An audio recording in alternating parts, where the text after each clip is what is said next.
In case you're wondering, no, I'm not wearing a dress. And no, I'm not saying what I'm wearing underneath. This is a ko.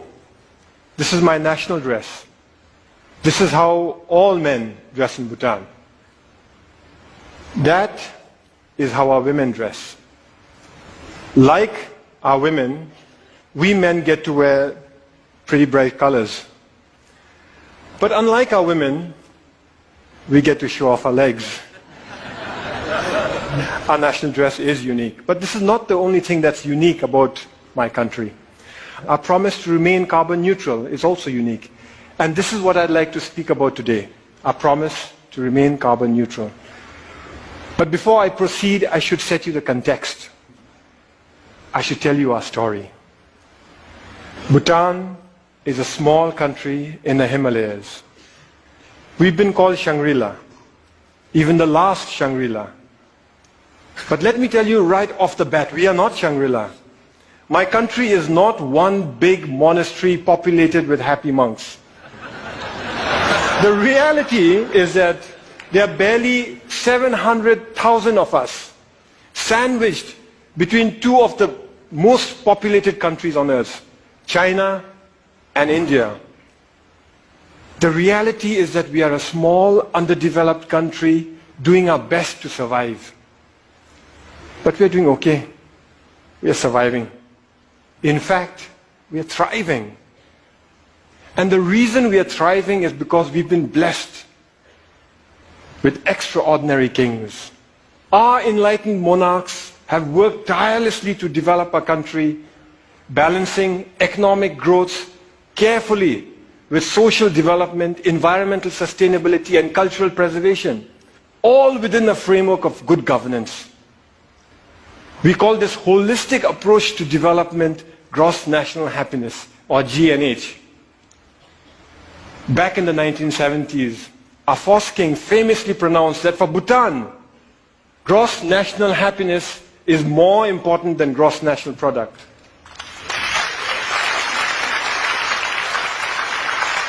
Ever since, all development in Bhutan is driven by GNH, a pioneering vision that aims to improve the happiness and well-being of our people. But that's easier said than done, especially when you're one of the smallest economies in the world. Our entire GDP is less than $2 billion. I know that some of you here are worth more individually than the entire economy of my country. So our economy is small. But here's where it gets interesting. Education is completely free. All citizens are guaranteed free school education, and those that work hard are given free college education. Healthcare is also completely free. Medical consultation, medical treatment, medicines, they're all provided by the state. We manage this because we use our limited resources very carefully, and because we stay faithful to the core mission of GNH, which is development with values. Our economy is small and we must strengthen it.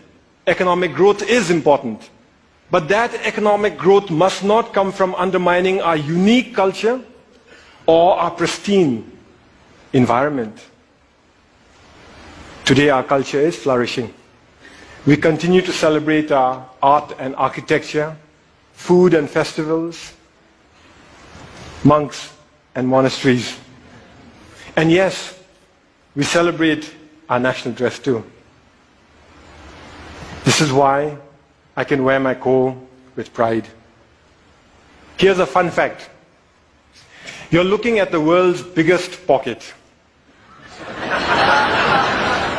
It starts here, goes round the back, and comes out from inside here. In this pocket, we store all manner of personal goods, from phones and wallets to iPads, office files, and books.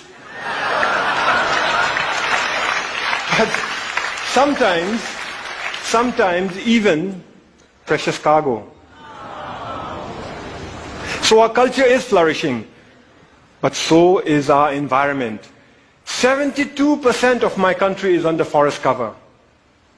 Our constitution demands that a minimum of 60% of Bhutan's total land shall remain under forest cover for all time.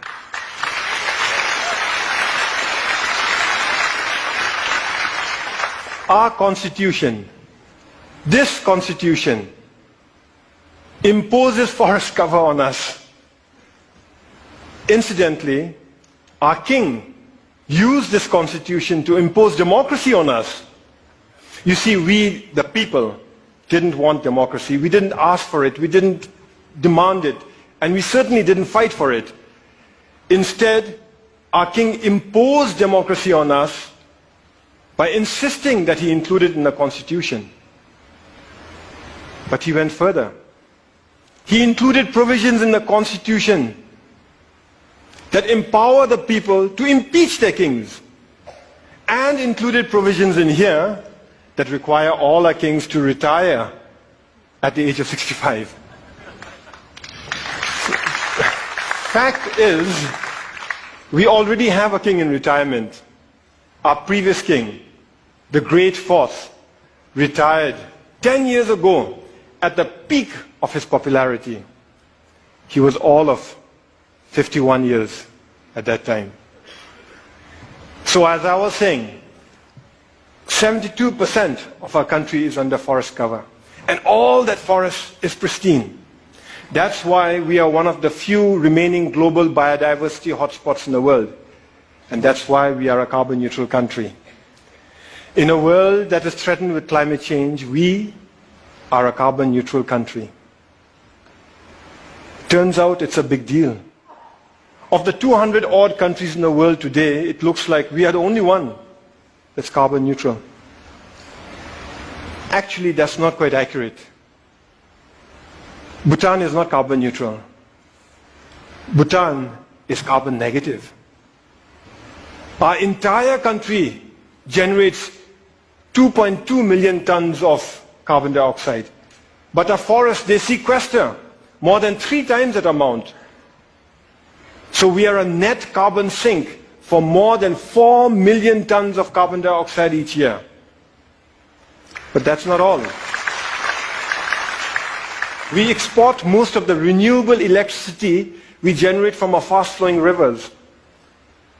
So today, the clean energy that we export offsets about 6 million tons of carbon dioxide in our neighborhood. By 2020, we'll be exporting enough electricity to offset 17 million tons of carbon dioxide. And if we were to harness even half our hydropower potential, and that's exactly what we are working at, the clean, green energy that we export would offset something like 50 million tons of carbon dioxide a year. That is more CO2 than what the entire city of New York generates in 1 year. So inside our country, we are a net carbon sink. Outside, we are offsetting carbon. And this is important stuff. You see, the world is getting warmer. And climate change is a reality. Climate change is affecting my country. Our glaciers are melting, causing flash floods and landslides, which in turn are causing disaster and widespread destruction in our country. I was at that lake recently. It's stunning. That's how it looked 10 years ago. And that's how it looked 20 years ago. Just 20 years ago, that lake didn't exist. It was a solid glacier. A few years ago, a similar lake breached its dams and wreaked havoc in the valleys below. That destruction was caused by one glacial lake. We have 2,700 of them to contend with. The point is this: my country and my people have done nothing to contribute to global warming. But we are already bearing the brunt of its consequences. And for a small, poor country, one that is landlocked and mountainous, it is very difficult. But we are not going to sit on our hands doing nothing. We will fight climate change. That's why we have promised to remain carbon neutral. We first made this promise in 2009 during COP15 in Copenhagen. But nobody noticed. Governments were so busy arguing with one another and blaming each other for causing climate change that when a small country raised our hands and announced, "We promise to remain carbon neutral for all time," nobody heard us. Nobody cared. Last December in Paris, at COP21, we reiterated our promise to remain carbon neutral for all time to come. This time we were heard. We were noticed and everybody cared. What was different in Paris was that governments came around together to accept the realities of climate change and were willing to come together and act together and work together. All countries, from the very small to the very large, committed to reduce the greenhouse gases emissions. The UN Framework Convention for Climate Change says that if these so-called intended commitments are kept, we'd be closer to containing global warming by 2 degrees Celsius. By the way, I've requested the TED organizers here to turn up the heat in here by 2 degrees. So if some of you are feeling warmer than usual, you know who to blame. It's crucial that all of us keep our commitments. As far as Bhutan is concerned, we will keep our promise to remain carbon neutral. Here are some of the ways we are doing it. We're providing free electricity to our rural farmers. The idea is that with free electricity, they will no longer have to use firewood to cook their food. We are investing in sustainable transport and subsidizing the purchase of electric vehicles. Similarly, we are subsidizing the cost of LED lights, and our entire government is trying to go paperless. We are cleaning up our entire country through Clean Bhutan, a national program, and we are planting trees throughout our country through Green Bhutan, another national program. But it is our protected areas that are at the core of our carbon neutral strategy. Our protected areas are our carbon sink. They are our lungs.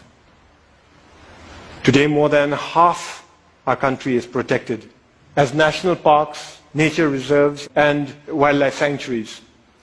But the beauty is that we've connected them all with one another through a network of biological corridors. Now, what this means is that our animals are free to roam throughout our country. Take this tiger, for example. It was spotted at 250 meters above sea level in the hot subtropical jungles. 2 years later, that same tiger was spotted near 4,000 meters in our cold alpine mountains. Isn't that awesome?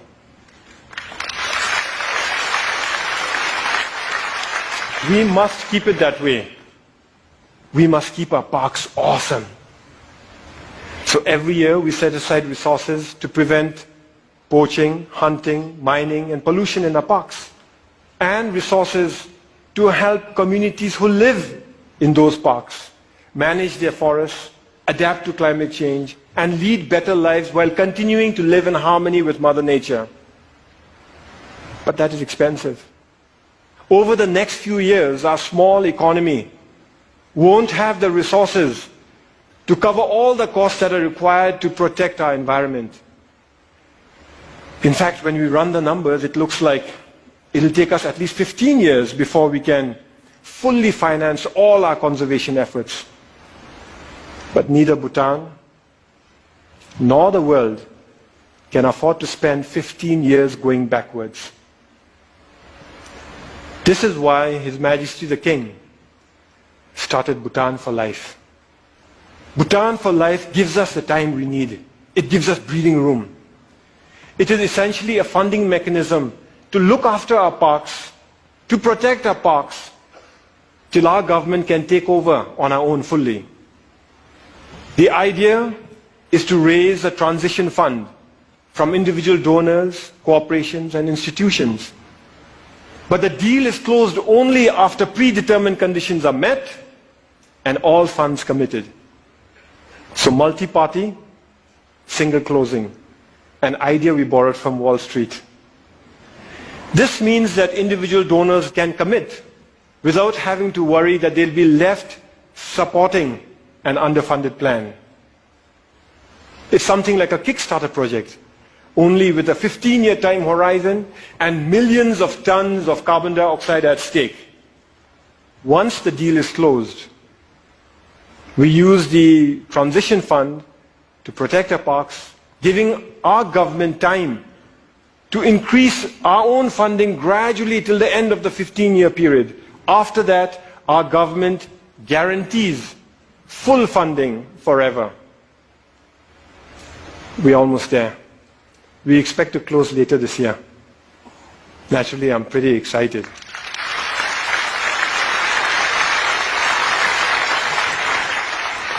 The World Wildlife Fund is our principal partner in this journey. And I want to give them a big shout out for the excellent work they're doing in Bhutan and across the world. Whew, it is getting warm in here.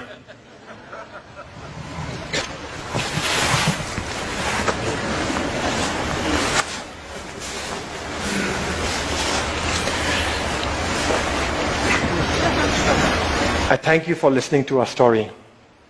A story of how we are keeping our promise to remain carbon neutral.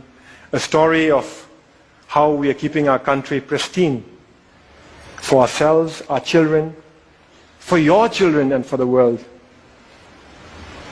But we are not here to tell stories, are we? We are here to dream together. So in closing, I'd like to share one more dream that I have. What if we could mobilize our leadership and our resources, our influence and our passion to replicate the Bhutan for Life idea to other countries so that they too can conserve their protected areas for all time? After all, there are many other countries who face the same issues that we face. They too have natural resources that can help win the world's fight for sustainability. Only they may not have the ability to invest in them now. So what if we set up Earth for Life, a global fund, to kickstart the Bhutan for Life throughout the world? I invite you to help me to carry this dream beyond the borders to all those who care about our planet's future. After all, we're here to dream together, to work together, to fight climate change together, to protect our planet together. Because the reality is, we are in it together. Some of us might dress differently, but we are in it together. Thank you very much. And Thank you. Thank you. Thank you.